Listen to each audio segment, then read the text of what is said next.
Letter 2. To Mrs. Saville, England, Archangel, March 28th, 17. How slowly the time passes here, encompassed as I am by frost and snow. Yet a second step is taken towards my enterprise. I have hired a vessel and am occupied in collecting my sailors.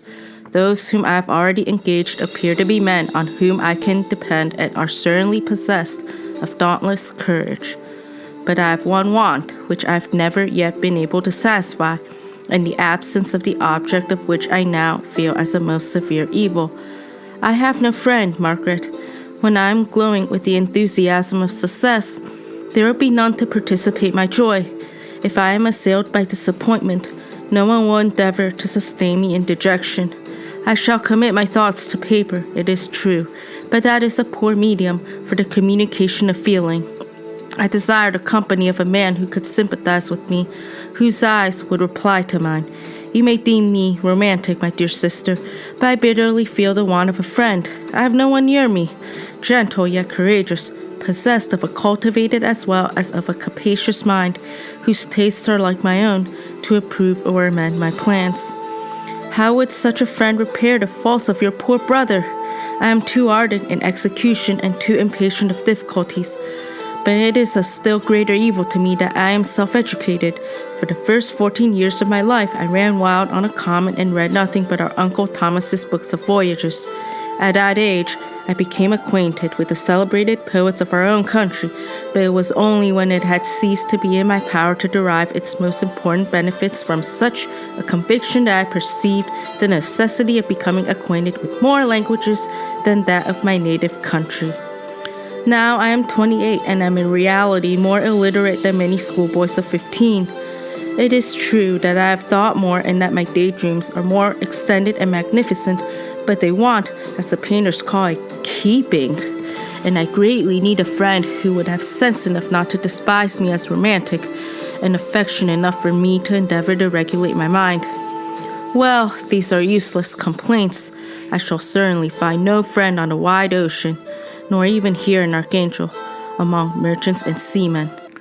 Yet some feelings, unallied to the dross of human nature, beat even in these rugged bosoms. My lieutenant, for instance, is a man of wonderful courage and enterprise. He is madly desirous of glory, or rather, to word my phrase more characteristically, of advancement in his profession.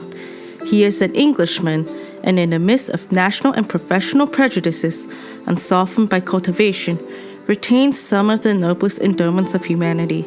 I first became acquainted with him on board a whale vessel. Finding that he was unemployed in this city, I easily engaged him to assist in my enterprise. The master is a person of an excellent disposition and is remarkable in the ship for his gentleness and the mildness of his discipline. This circumstance, added to his well-known integrity and dauntless courage, made me very desirous to engage him. A youth passed in solitude, my best years spent under your gentle and feminine fosterage, has so refined the groundwork of my character that I cannot overcome an intense distaste to the usual brutality exercised on board ship. I have never believed it to be necessary, and when I heard of a mariner equally noted for his kindliness of heart and the respect and obedience paid to him by his crew, I felt myself peculiarly fortunate in being able to secure his services. I heard of him first in rather a romantic manner from a lady who owes to him the happiness of her life.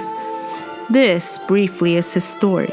Some years ago, he loved a young Russian lady of moderate fortune, and having amassed a considerable sum in prize money, the father of the girl consented to the match. He saw his mistress once before the destined ceremony, but she was bathed in tears, and throwing herself at his feet, entreated him to spare her, confessing at the same time that she loved another, but that he was poor and that her father would never consent to the union. My generous friend reassured the suppliant, and on being informed of the name of her lover, instantly abandoned his pursuit. He had already bought a farm with his money, on which he had designed to pass the remainder of his life, but he bestowed the whole on his rival, together with the remains of his prize money to purchase stock, and then himself solicited the young woman's father to consent to her marriage with her lover.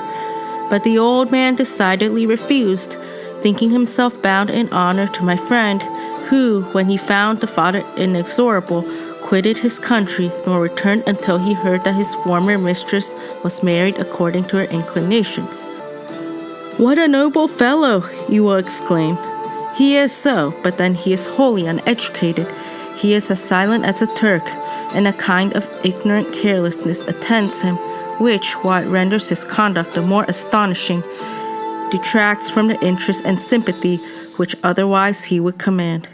Yet do not suppose, because I complain a little, or because I can conceive a consolation for my toils, which I may never know, that I am wavering in my resolutions.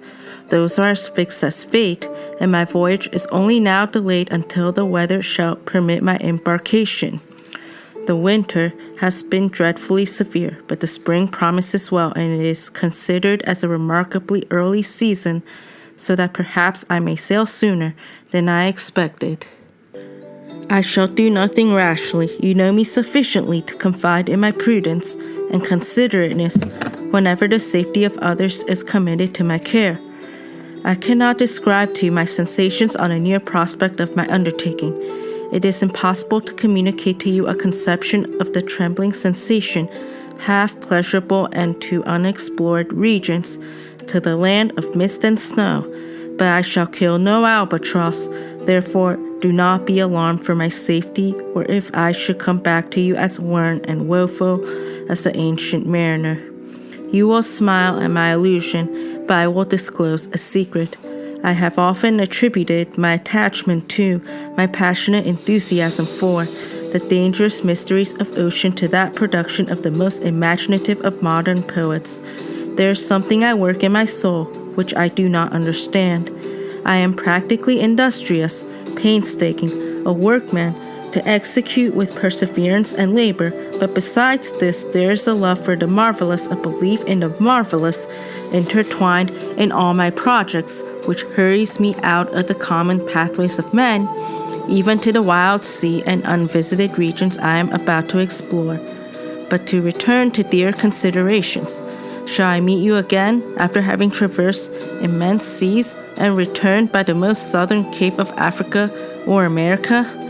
I dare not expect such success, yet I cannot bear to look on the reverse of the picture.